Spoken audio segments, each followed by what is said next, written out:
Bud Light presents Real Men of Genius. Real Men of Genius.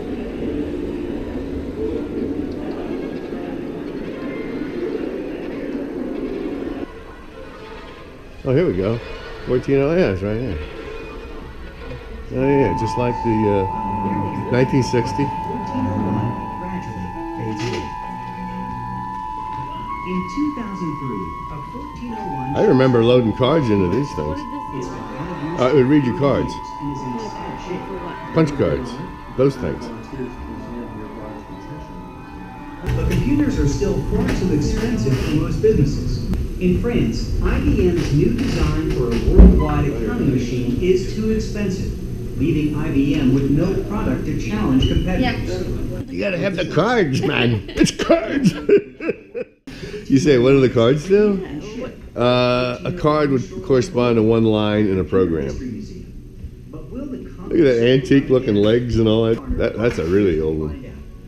All right, here, I'll show you. But I don't get, so what does it do? Usually you can read it up the top.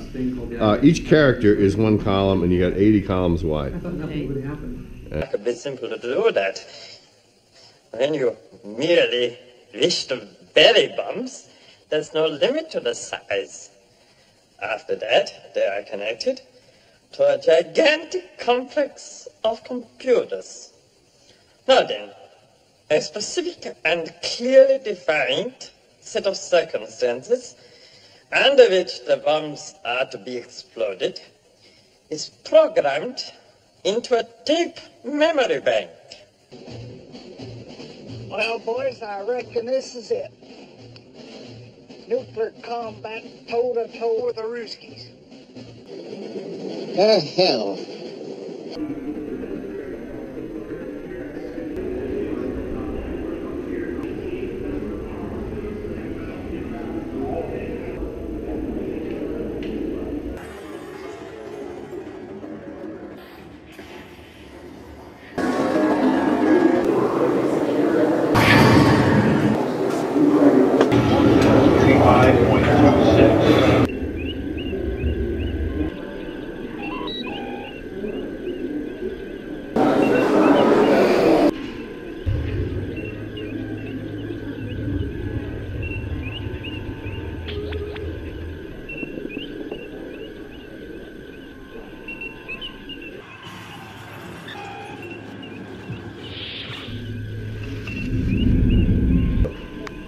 I want you to remember one thing. On board my ship, excellent performance is standard, standard performance is substandard, substandard performance is not permitted to exist. That, I warn you.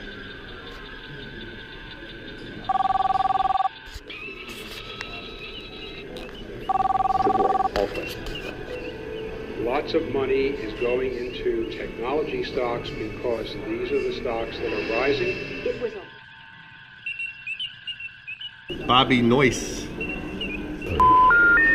Well, there's a coin-op ticker tape. and it was 4 wires and 2, yeah, you can send stock prices. 1, 2, 3, 4, 1, 2. Oh. We're sorry, the number you have dialed is not in service. And 9 kilobytes of computing power. Crazy, huh?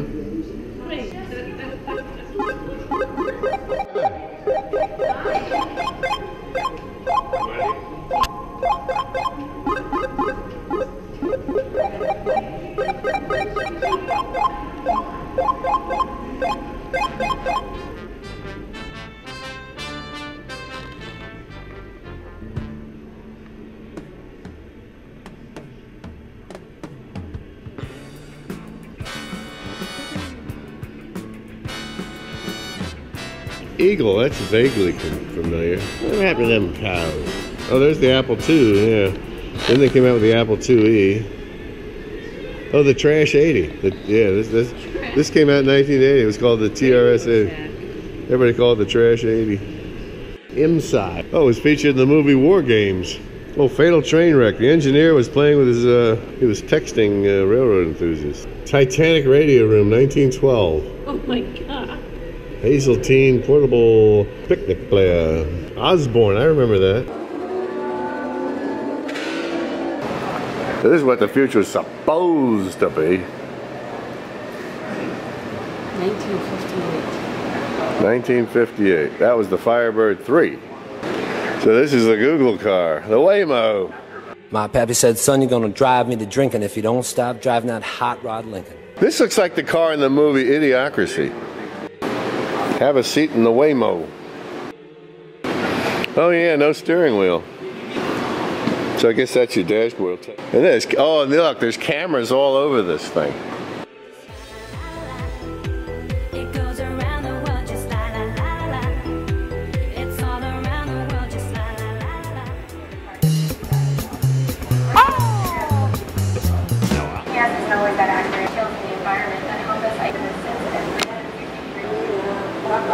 When our engineers think about where the car should drive and how, safety is always the top priority. So the vehicle takes into account many things like how close it is to other objects or matching speed with traffic or anticipating other cars cutting in. Oh, this is a Cray-1. Bum, bum, bum, bum. Seymour Cray from Chippewa Falls, Wisconsin. Yeah, Los Alamos. Big, you know, you put that in the thumbnail. Let's see the old Obama place. And flew right along here, swung around here.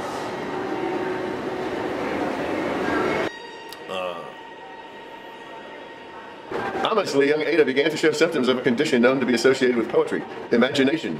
I tell the crew for me there are 4 ways of doing things on board my ship. The right way, the wrong way, the Navy way, and my way. If they do things my way, we'll get along. I want you to remember one thing. On board my ship, excellent performance is standard, standard performance is substandard, substandard performance is not permitted to exist. That, I warn you. The shirt tail hanging outside trousers is the regulation uniform, I believe, for busboys, not, however, for a sailor in the United States Navy. If I see another shirt tail flapping while I'm captain of this ship, woe betide the sailor, woe betide the OOD, and woe betide the morale officer, I kid you not.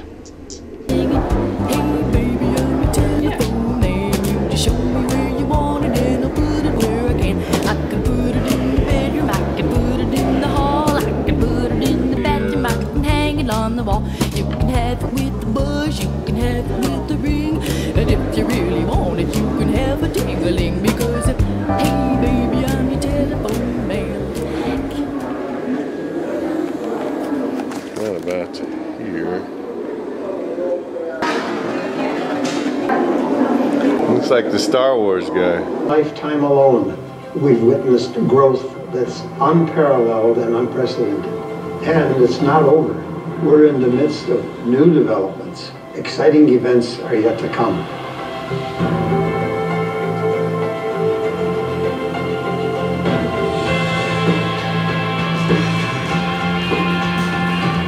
The history of computing is populated with a great cast of characters. Some truly phenomenal minds, obviously, but also rebels, idealists. Yeah. The history of computers is an absolute treasure trove of true stories. Many largely untold before now. We're only in the middle of the story.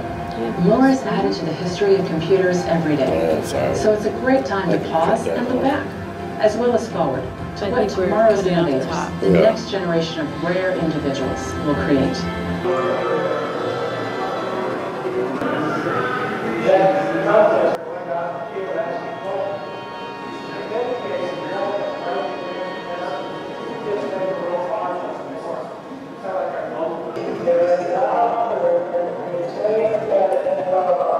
Oh, there's the old slide rule. Here's the Lord's calculator. My grandfather in Pennsylvania had one of these Monroe calculators. My mom had one of those. Yeah, I had one of these too. Oh, this has those Nixie tubes. Remember those? Oh, yeah. Look at this, 1912, man. That's first woman to get a Social Security check. First person to get it. Presented a staggering accounting challenge.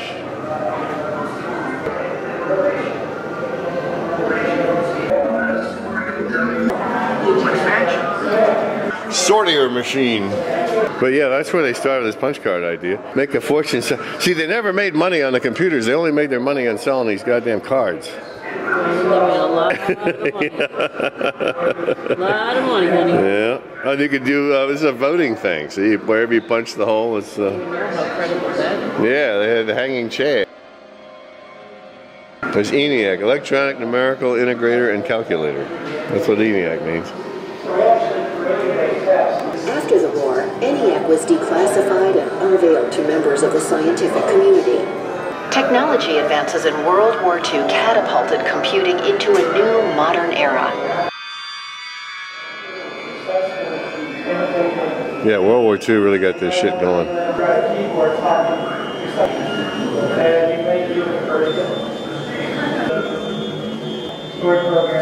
Oh, there's old John von Neumann. Smartest man ever walked the face of the earth, probably. Yeah, really? Oh, yeah. There's something like 14 languages. Oh. He would invent math just for the fun of it. Eniac.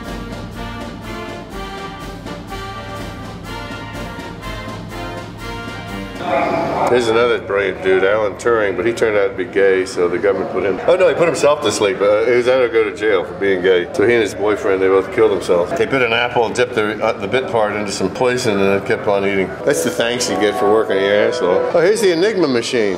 See those cranks at the top? There's 3 of them. Those wheels? Yeah. You set that to today's code. So that's right now it's set on 7/12/17. And you push Q. Okay. And then something lights up. Okay. You write that down. And you push anything else. Okay. And something Whatever else. letter. If you push Q twice, you get 2 different letters coming out. It was pretty clever. Wow. Yeah, and then just to make it even more fun, these plug boards down here, you could move them all around, so they had to know what today's plug selection was. So every day. Yeah, change codes every day. So then you write down whatever lights up, and then you send that open code so anybody can hear it. And the guy at the other end has this box, and they know what the codes are, and they know where to put the plugs, and they punch in all the shit. Wow. And so that was really hard to decode. And they did it. They did. The key to decoding this was the fact that you can't, if you type in an A, you will not get an A. Okay. You get some weird number or letter, but you won't be an A. Oh, here's the Norden bomb site. This is what that B-17 nose looks like. Oh, how fun. So you just look down this thing, and you push a button, and bombs away. Oh, here's a System 360. This is what I kind of worked on, except we had the 370. Yeah, 360, man, it's a computer that'll do everything, 360 degrees. You had those parts. Oh yeah. All you would do working it was you might change some of these twist things. Yeah. All of this was for the mechanical, the repair people. And then there'll be something. Oh, there it is, emergency pull. You pull that out, then you have to call them, fix it, because that turns off the power. Disk storage. So you had different platters. Look how big they are, and this probably stored about 50 megabytes. Oh my God. Yeah. Oh, I have one of those. The 370 reference. Yeah. It was a little bit of a book by the time I got it, but everything you want to know is kind of in there. There's optical storage. Oh, wow. Yeah. And floppy disks. And there's your Steve Jobs. It's a head disk assembly. It had everything already built into it. And then there were these. When you took that out, it was exposed to air. And you let a little bit of a dust get in there, and the thing is shot to shit. Ooh. So they said, okay, put the whole thing in plastic. Oh, here's that core memory I was telling you about. So each intersection of these wires is 1 bit. Each intersection. It was a Chinese guy did it. His name was An Wang. Yeah. If you charge it, depending on how you charge it, it's either a memory or it's not. So each little tiny, it's a little core of iron. Yeah, that's more of the shit. And look how much of it you have to have. But at least it doesn't take up a lot. That's what it's a little ring. Around each one of these intersections. Mm-hmm. How you do it, but this is all handmade too. Somebody had to thread all that shit together, yeah. There's the cores. So that's why they got called core memory. Okay. Ferrite, which means iron. Oh, look at how tiny they are now. Well, the smaller they are, the smaller you want. We mean now. They haven't used these shit in years. 72 was the last time. Yeah, started in 54 and they were... Yeah, look at that damn thing. And this is a drum. So the way this works, instead of the disc going around and around, you spin this thing, and it just spins, it never moves, and then you can read and write. I guess using all of those, I don't know why you need all those different heads. Maybe each one of them's offset by a little bit. That's probably how it is. Probably each one of those wires defines a really thin slice of that thing. Yeah. And so you have all of those. You know, as I look at them, I can tell that they're all offset. They're not in a line at all. Oh, they're kind of leaning. Right, those are rewrite heads. So for that one little tiny strip, we can write and read in there. Rewrite. Yep. Yeah, it's fascinating. Magnetic storage. Yeah. Engineering Research Associates. This guy, Gene Amdahl, he worked for IBM. And I guess he wasn't happy. He started his own company because he came up with the idea of virtual storage. I think he did. It was some great idea he had. And he says, hell, I'll make my own. So his name was Gene Amdahl. He started making computers. And they ran faster, and they were cheaper. Oh, there you go, Gene Amdahl. Oh, he invented the IBM 360. So he says, shit, why do it for them? I can do it for me. SABRE stands for Semi-Automatic Business-Related Environment. I mean, you have to wonder how they came up with that. Communist subversion and the international communist conspiracy to sap and impurify all of our precious bodily fluids. Another Cray-1. Seymour Cray. He died a horrible death. That looks like two people grown together. It does. Wires, watts, and wicked fast. Come and play a note game, soldier.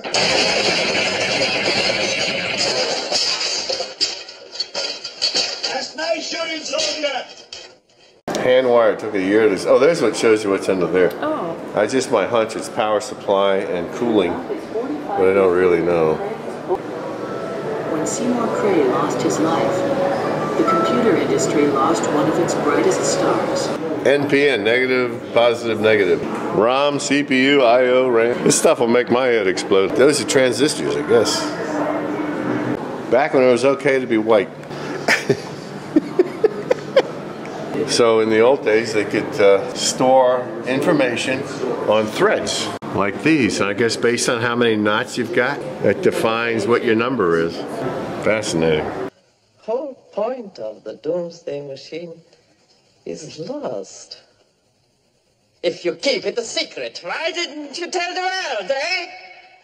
It was to be announced at the party congress on Monday. As you know, the premier loves surprises. I have a plan.